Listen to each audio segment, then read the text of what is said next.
Hey guys, OG Albino here, bringing you guys yet another Pokemon Draft League tier list. Today, we go over the Generation 6 Pokedex, Kalos, debatably one of the worst, and I think guaranteed the smallest Pokedex. So if you guys are excited for this Draft League Center tier list, be sure to drop a like on the video, as well as subscribe to the channel. We're on our way to 5,000 subs by the end of the year, and I really need your help in order to get there. We're already about halfway through the year, so I'd really appreciate some support and help me out in reaching that goal. With that being said, let's go ahead and jump on into it. Now, kind of just said it a little bit, but this is a stinker of a Pokedex, especially if you look back at prior generations, like say like a generation like Generation 3, that had some absolute bangers all the way throughout Generation 4, Generation 5 even, had some great Pokemon. Generation 6 is the most polarizing dex in my opinion, in the sense that the top Pokemon are incredible, Draft League staples that have been around the game, and continue to be around the game for years to come. However, the rest of the dex is really not good. So, we're ranking these guys relative to each other. A Pokemon that's a A tier in Kalos might be a C tier in Hoenn or Sinnoh or something of the sort, right? So I want you to keep that in mind. As we look through this list, I'm ranking them relative to each other. The Pokemon that are still incredibly relevant are probably all going to be S tier too. So, just something to keep in mind. Alrighty. With that being said, we'll go ahead and start off with Pigquilladin, not Chestnut Quilladin. It's actually a Pokemon that's seen a lot of success throughout Draft League's history as a very low point Eevee-like spiker, and it's always done a pretty good job at it. It's a bulky grass, resists ground, and kind of just does its job well. Now, is it going to be worth more than like 2 points? Probably not, but is it going to do well for you for that 2 points? 100%. I think that alone makes it go right into C tier. I'm also really excited for this tier list, guys, because it's going to be a lot shorter than the other ones. I had a long day at work today, and I might have just woken up from a 3-hour nap, hence the coffee. So let's go. Next up we have his big counterpart in Big Chestnut. I think I gotta put Chestnut in B here. Really solid as a physically defensive pivot, right? Really fat fish diff set. Now, grass fighting is a little bit suspect when it comes to defensive typing. One thing I do think is very valuable about Chestnut is that it is a pure, unadulterated Edgequake resist, which is very uncommon. Very commonly, if a Pokemon resists Earthquake, it's going to struggle with Stone Edge and vice versa. At the very least, most Pokemon are going to be hit neutrally. Chestnut is not only one of the Pokemon that isn't hit, or is can actually resist both of them, but is also very physically offensive, very solid spiker. It can leech, it can bulk up. I believe it can Iron Defense Body Press in Generation 9, which is pretty darn cool. And it can even rock out with fun Belly Drum sets. I mean, like the Belly Drum Salic variant set popped off in Gen 7 on like YouTube leaks, stuff like that. It was always fun to watch. So I think he definitely deserves some kind of B tier shout out, right? Then we have Delphox. Delphox is also going to go up here in B tier for me. Not sure where I want to put it and swap it. Well, I think Delphox is better this generation than Chestnut. I think traditionally Chestnut has been a little bit better throughout generations 6, 7, and 8. So we're going to keep Chestnut a little bit higher. But Delphox is a Pokemon we actually just recently used in LTM. And I think as a Terra captain, and especially if you're playing in a low tier Terra league, this is actually one of the best Pokemon you can Terra. Very fast. Psychic Fire is incredible offensively, as per Victini in the last video. And we have some great options. We can Nasty Plot, we can Agility, we can Calm Mind, we can Wish, we can Wisp, we can rock out with Assault Vest variants, we can rock out with Choice Specs variants. I love Choice Specs Terrifier. It's an absolute nuke. It is really just an incredibly versatile Pokemon that does really well in a ton of matchups. I really enjoyed using Terra, actually. I was very pleasantly surprised. I thought I'd like it. I didn't think I'd like it to this extent, and it was a great Pokemon. Next up, we have Frogadier. It's going to go in D tier, first D tier Pokemon, but again, as an NFE, that's never a bad thing, right? If you're getting put on this tier list as an NFE, I think that means that you're a pretty good NFE, right? It's typically going to be drafted in the past, in Generation 6 and 7, as like a Protean low tier, like Spiker, and like mini Wall Breaker to an extent, maybe a Scarfer. But really, that's about it. In Generation 9, I'd see it hard pressed to be drafted because of the Protean nerf, to be completely honest, but still a draftable NFE, so can't complain there. Alright, then we have, debatably, one of the most iconic Pokemon Draft League history, Gren and Ashgren. I'm going to put both of them up here, and I'll kind of talk about why. I'll put Ashgren, obviously, above regular Gren, but Greninja is a Pokemon that has always been quintessential in Draft League. Whether it be in Generation 6 and 7, where you had its hidden abilities banned, Protean, and Battle Bond.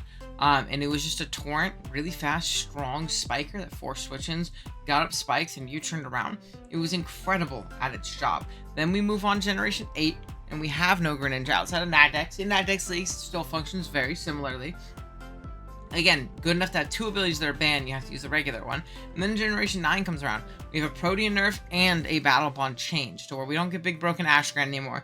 We just get kind of like a offensive Quiver Dance in our attack, special attack, and speed. And then Protean only works on the first move that you click.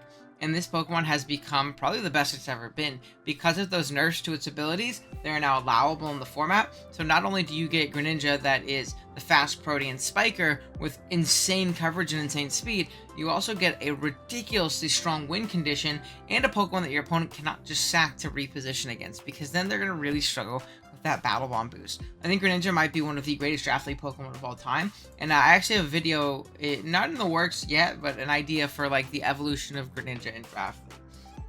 And kind of the perceived value and how well people started using it when they realized, you know, how great this Pokemon really is.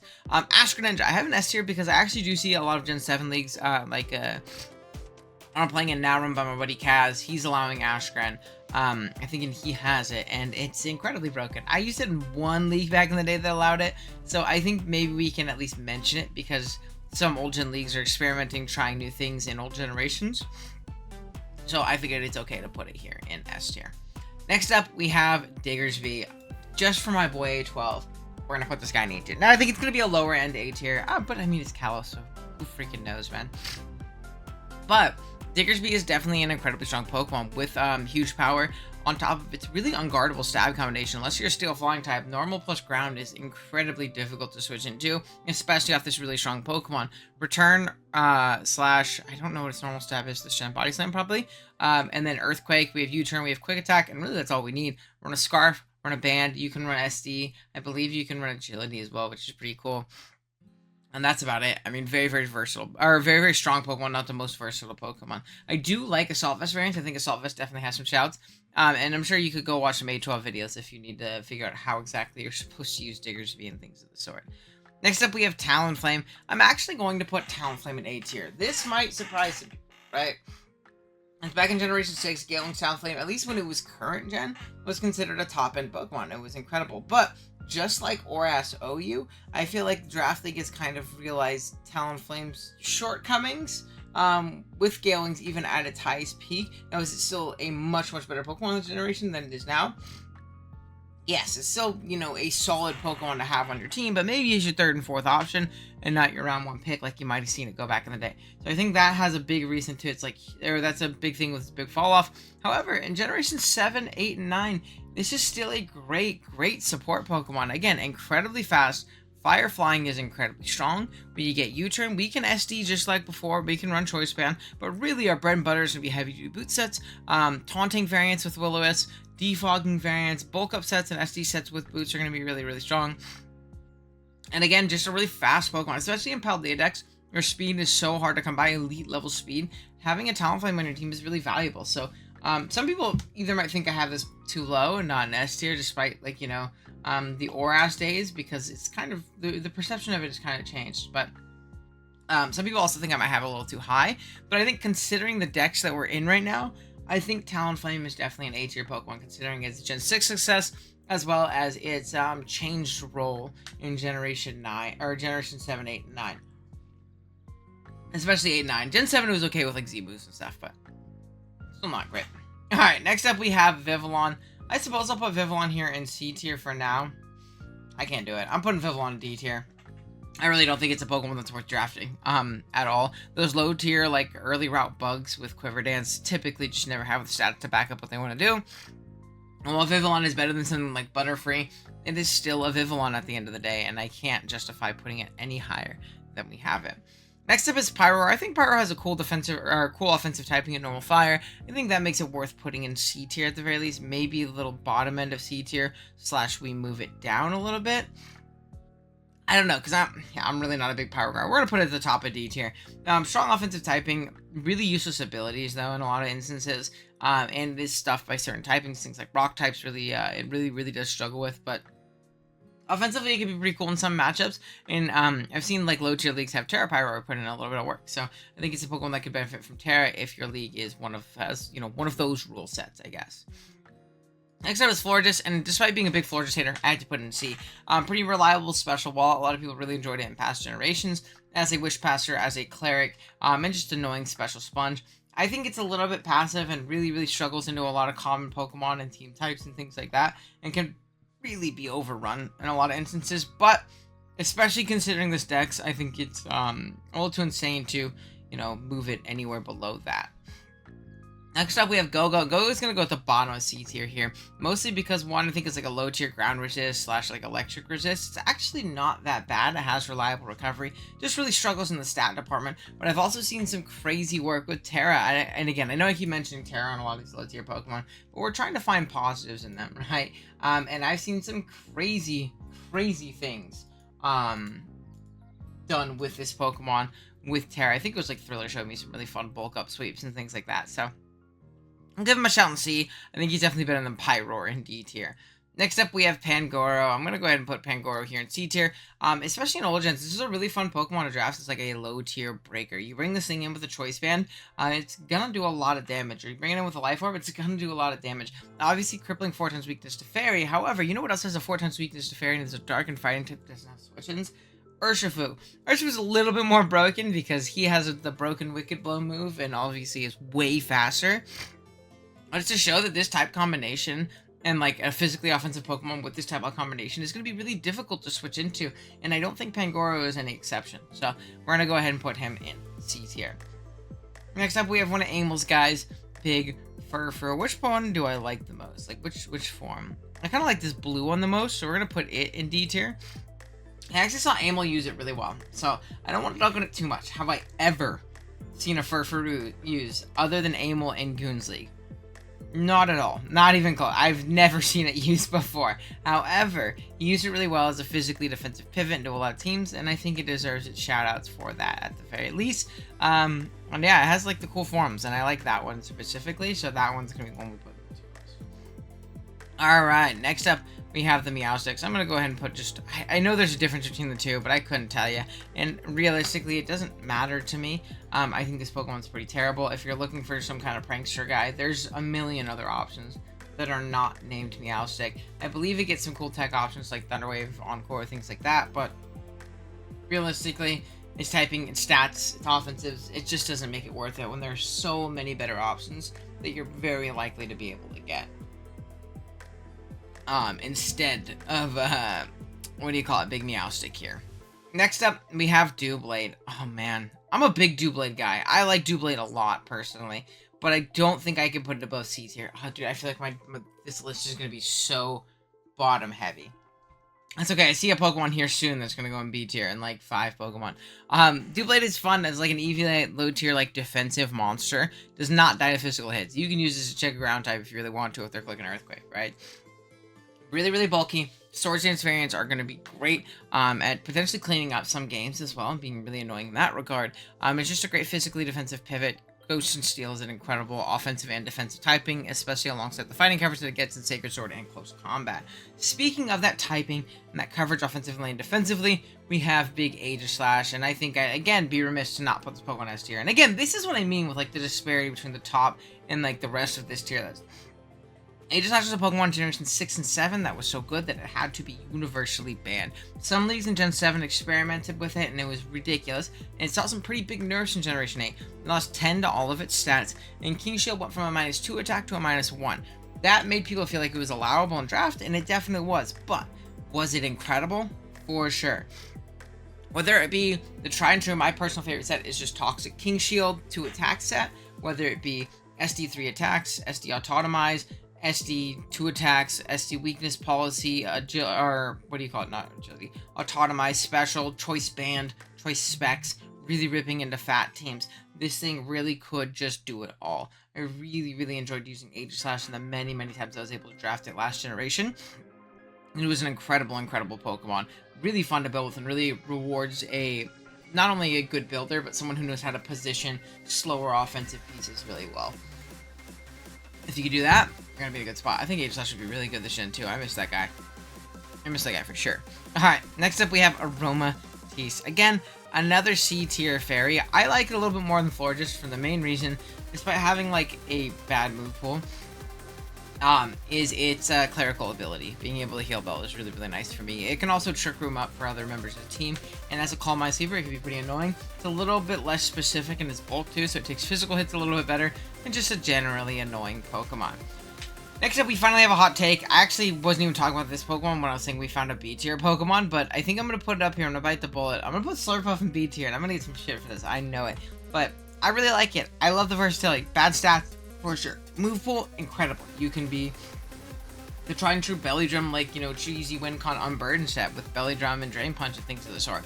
You can be a Calm Mind set. You can be Calm Mind Cotton Guard and double dance up and just become unkillable. You can be a standard Wish Protect variant. You can be Sticky Web. You can do so many things with this Pokemon. You can yawn spam and put things to sleep. I really do love the versatility that Slurpuff offers, and I think it's super slept on. I really recommend you try it out if you haven't gotten the opportunity to do so yet.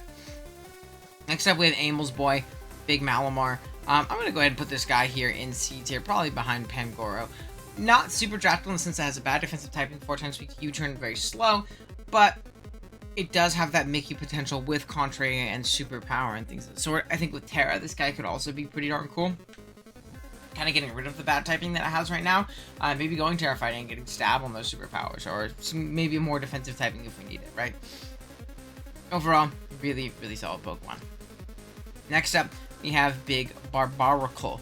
Big Barbaracle. We're gonna go ahead and put this thing at the top of D tier. There always is Mickey potential with like Shell Smash and especially Tough Claws boost to attacks. It's gonna be really strong. But again, am I gonna pretend like Barbaracle is a good Pokemon?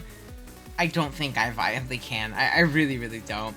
Next up, we have Dragalge. This is the Pokemon I'm talking about in B tier. But again, I'm staring at this list, and I personally think Dragalge is an A tier Pokemon right now. At least the list we are looking at right now. I think that Dragalge is an A tier Pokemon here. As a Spadef pivot is incredible. We can flip, turn around, gain great momentum. With adaptability, Dragon plus Poison is incredibly hard to switch into. We also have Focus Blast for Steel types if we need it, but really in a lot of instances, there's some matches where you can just go Specs Draco and click the button, man, and do a lot of damage. It can T-Spike and absorb T-Spike, which is also really valuable. But really, that Assault Vest, tried and true, Dragalge is going to be your best bet in most instances. It's not a Pokemon I've gotten to drafts very often lately, but it's a Pokemon I think is very good and very difficult to prep for a lot of teams. Next up, we have Clawitzer. I'm going to go ahead and put Clawitzer here in C tier. Again, solely for like those Terra purposes. If your league's doing like a low tier Terra option and has like, you know, Clawitzer as an option, I think it's very viable. Terra Water, Choice Specs, Mega Launcher, Water Pulse is really strong, as well as Aura Sphere and Dragon Pulse and things like that. It's a much shittier Mega Blast choice, basically, with Terra, is the way I look at it. So I think he's viable enough because of that reason. Next up, we finally have some B tiers, baby. We're gonna go Big Heliolisk next, and we're gonna go ahead and put this guy probably right here in B tier behind Chestnut. I enjoy this Pokemon a lot, and I feel like in Generation 7 you saw it a ton, and especially in like weather heavy metas and things like that, you see Heliolisk a lot because it can benefit from rain and sun all the same, which is pretty darn cool. Plus, it's an electric type that can really punish grounds. I believe it also gets U-turn, so we don't. I think it gets U-turn. I could be tripping. I haven't used Heliolisk in a minute. It's not on the decks. But it's also, regardless, an electric that can punish grounds with both Surf and Grass Knot. Hyper Voices also don't tickle on most of those ground types coming in, so it's a Pokemon that can force its own progress. It's a strong, bulky electric or offensive electric, and it pivots into water incredibly with Dry Skin, allowing it to really take on a lot of Pokemon. Like AV Heliolisk was a set that I use all the time to check Mana Feast back in Gen 7. So, I think it's pretty viable in that regard. So, we're going to put it up here in B tier. Next up, we have Tyrantrum, the definition of a fun Pokemon. I'm going to put it at the top of B tier here again. Look at us. We're filling out the B tier. I actually really like this guy. I think he's a lot of fun to use.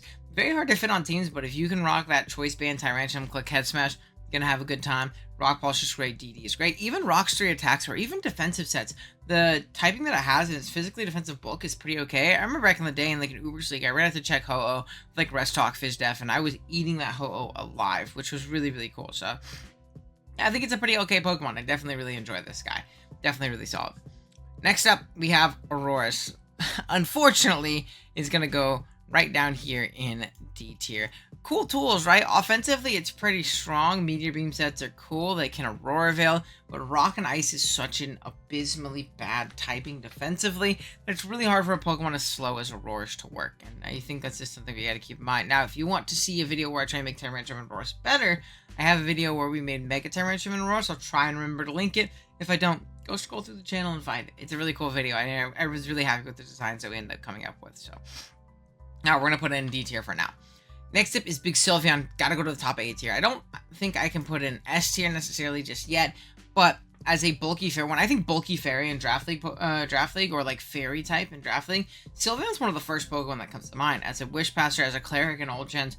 But on top of that, Calm Mind Sweeper and Choice Specs Breaker, Pixelate Hyper Voices do not tickle. And Generation 8 had access to Mystical Fire, which made it really, really annoying to switch into. Those Steel types didn't want to switch in and take those Hyper Voices as easily now, because they were always one Mystical Fire away, potentially. So I think that aspect of Sylveon's really cool. As a Wish Passer, as a Yawner, Calm Mind Mon, it's pretty darn solid. And it could also Baton Pass if you're League Louse, Dry Pass to gain momentum for the rest of your team.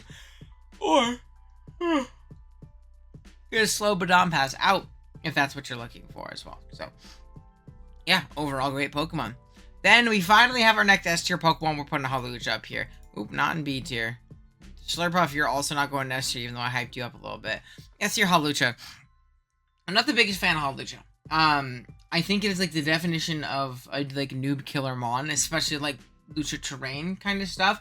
But I think it's iconic enough as a Draft League Pokemon, especially depending on where you're at in your career. Like I remember Hawlucha for me all time is like 34-2 kill death wise, because I drafted it a few times at the beginning of my Draft League career, and it just smokes people. And if you're not aptly prepared for an Unburdened Lucha that's setting up an SD under terrain because I got a defense boost or a speed F boost, you're gonna lose, and it's not gonna be a good time. But on top of that, it has other utility. It has Mold Breaker variants that can SD and break through unaware Pokemon, or Defog on Goldango, which is pretty cool. It can U-turn around and defog, like I said. And then on top of that, we have like Choice Band variants, things like that. Like I remember in LTM semifinals, Vepsis brought Choice Band versus me, and I thought that was a really, really cool set into my team. It 2 KO my resist or my check. So cool use by him. Definitely a very, very iconic Draft League Pokemon, and I think it'd be pretty crazy to put him anywhere other than there. Next up, we have Debingsters. As much as I love Carbink, I cannot put him above D tier. However, as a low tier, like really low tier hitter, great value Pokemon. Spikes, rocks, and the best Dark Art check this side of the Mississippi. And it even soft checks a lot of the other top tier higher offense. Rock Fairy is a great typing defensively. I'll hype up DNC a little bit later. Carbink is just much, much worse DNC, but for like 2 or 3 points, I mean, you can't go wrong, right? It's not that bad. Alright, next up, we have Gudra and Hisuian Gudra. I'm going to go ahead and put both of these guys up here in A tier for sure. Love both of them. I used Hisuian Gudra recently in LTM, and I used regular Gudra in BBR recently a couple seasons ago. And they pleasantly surprised me, especially this gen. I think the buffs they got in Knock and then Scald for regular Gudra, and then regular Gudra retaining regular Toxic was awesome. Astro Armor Body Press sets for Hisuian Gudra were also incredible. Offensively, they're really hard to switch into. They have great coverage and they're very strong. And on the Spadef sides, they are absolute sponges. Again, I was using Hisuian Gudra as my Primarina check and all these Fairy type checks because despite being neutral, because it's part Steel or part Dragon typing, it stuffs them. If it's not a physical attacker, and even then, physical attackers don't break through Hisuian Gudra well, and Gudra can be kind of specced into doing so. I think they're a lot more versatile than people think. I think Scarf sets are really cool. I think Spec sets are really cool. I think physical variants. I've even seen Choice Band Gudra put in a ton of work. So, really, really solid Pokemon, especially considering the rest of the decks. They definitely deserve their A tier placement. All right. Next up, we got Big Keys. Again, another Pokemon I feel like I have to put in A tier. I really do feel like I have to put Keys in A tier. I don't know. Maybe I could be tripping and glazing Keys a little bit too much. But Spikes, T-Wave, Prankster Screens, great defensive typing, foul play. It's going to do a good time. And even big shots to Swagger Play, Klefki, my GOAT, and early XY draft. I don't know if Key's going to be watching this to hate comment, but he can't drop a hate comment after that because that's the greatest Klefki set of all time. But really great Pokemon. I love Klefki. I spammed it early gen a lot because I really like its defensive typing. Steel Fairy, I think, in my opinion, is the best typing in the game defensively. So, just crazy resistances. Next up is Trevenant. I want to put this guy in D tier, C tier. Put him at the bottom of C tier. I don't know if I'd call him D tier worthy or even C tier worthy. He feels like he's in a limbo for me, but strong offensively, can eat some hits well, and can do some pretty silly things I've seen him do pretty okay with Terra. Next up is Gourgeist, certified classic here. We're going to go ahead and put him in C tier. Gourgeist is very versatile since that you can draft all the forms, so you can draft Pokemon with multiple different speed tiers in one and really kind of do your job to the best of your ability. If you need to be fast in certain things, or if you need to be slower and bulkier and go like Gourgeist Super or whatever the biggest size is, you can obviously do so, which is really darn cool. Really, really great Pokemon overall. Really solidly defensively. Grass Ghost is a tried and true typing. We see 2 of them on this list, and there's a couple more over the next couple generations. Great typing, great mon. Next up, we got Avalugg, and I can't put Avalugg higher than D tier, guys. I'm gonna go ahead and put it in D tier, and I'm gonna go ahead and put the Hisui one even lower. With Terra, they're actually demons. Iron Defense Body Press sets are really, really cool, and you know they can spin. Without Terra, though, and throughout all of Josh League's history, slow defensive ice-type Pokemon do not work out, especially ones with no Spadef, and especially ones with crippling 4x weaknesses like Hisui and Avalugg. So, I don't think I can put them above D tier. I actually hate them, like, in general. I think they're terrible Pokemon. Next up, we have Big Noivern. I'm going to go ahead and put Noivern in A tier here. I think Noivern definitely deserves a spot. Really, really solid Pokemon. Again, you're, like, the go-to Pokemon when you are halfway through a draft. You realize, damn, my team's slow. What does it need? A Noivern. Offensively, solid. Dragon Flying is really strong. It has Flamethrower for coverage. Dracos and Hurricanes hit hard. Specs variants are just offensive sets. You can go Boom Burst as well, and get a Throat Spray proc. You can also go Terra Normal Boom Burst as a Terra option if you're allowed. And also the defensive sets. We have great tools. Like one, obviously U-turn to gain momentum and pivot. We can roost for reliable recovery. We get Super Fang. We get Taunt. And we get Defog. It's a really fast Defog in Generation 9, which is also incredibly valuable. So, for that, I think it deserves an A tier slot. Next up, we have the GOAT, Zygarde. I'm going to tier regular Zygarde first, then I'll tier Zydog, not Zygarde Complete, because he is broken. Same thing with Dia, same thing with Hoopa. Cool, so look at that. We only have 1, 2, 3, 4, 5, 6, 7. 7 more Pokemon. What a short freaking dex. Holy moly.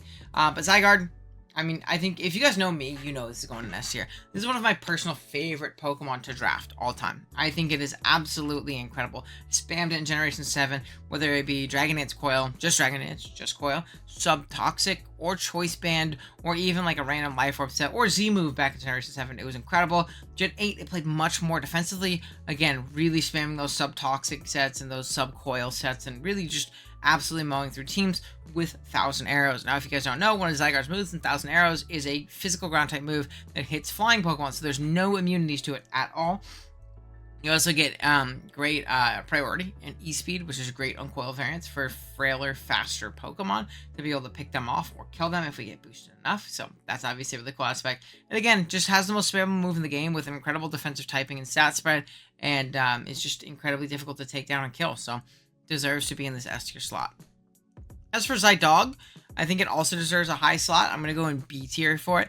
The exact opposite of Zygarde, right? It's very frail, but it's very fast. Incredibly fast. The only issue is they have the same attack stat. It's only 100. So I think sometimes it really lacks damage output-wise. But very often you're going to see Choice Band sets on this thing more than you are anything else. Because if it's low bulk and small ability to ever be able to, Dragon Ants up.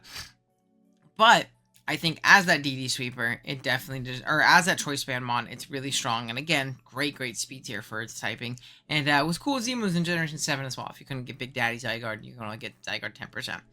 Alright, next up, one of my personal favorite fairies. I'm gonna get rotunded for this. I'm putting Diancie in A tier. I spam draft this thing in Gen 9. I think it's absolutely incredible with Spikes, Rocks, Encore, all of the great utility that it gets.